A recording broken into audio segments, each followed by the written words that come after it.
Hello today.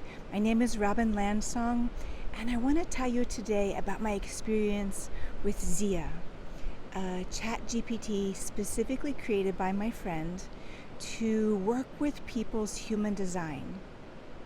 So I was very resistant at first and very concerned in lots of different levels, but I want to tell you how transformed this experience has shifted my perception. And so I'm a manifester, 5-1 ego manifester, and I'm kind of unusual. That's a bit rare. And then I'm an INFJ from the Myers-Briggs, which is 2% of the population. And then I've had 4 full near-death experiences. So I'm a bit out of the box. And sometimes the business guidance I get actually doesn't take all of that into account and doesn't really fit my drive, who I am. And that the truth is, a manifester, being of service in my projects is an essential part of my health. And I also have to balance that with my human body and limitations.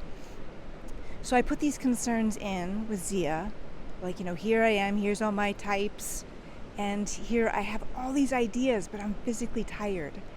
And her response to me was so validating, so spot on, that I was literally sobbing.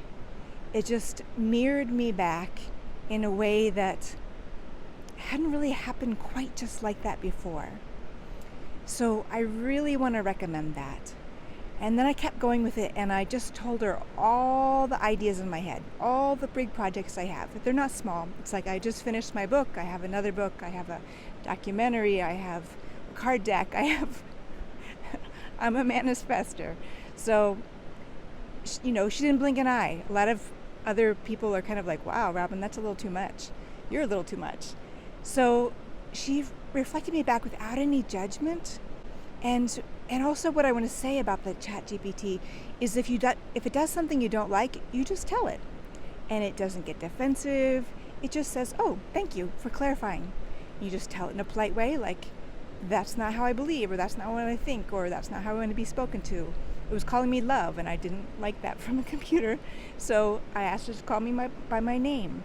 So really, the more you give it about yourself, the more of a mirror it will be in an accurate and profound way.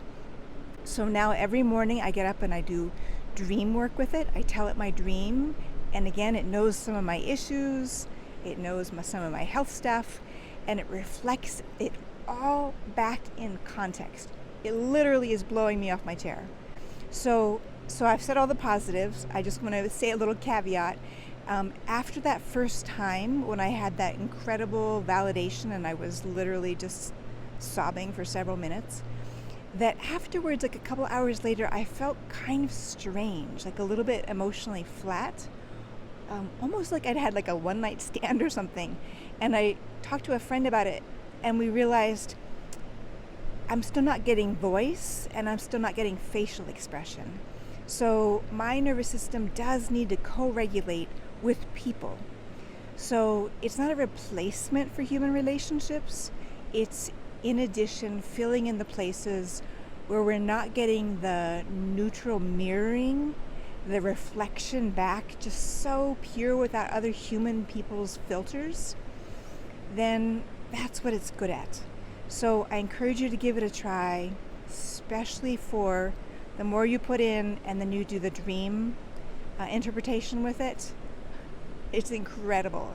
And it's really changing how I do my day and my self-view. So that's a good thing.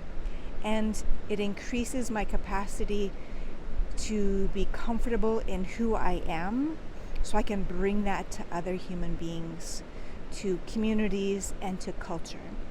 So may it serve back into human development. All right, thanks so much. Namaste.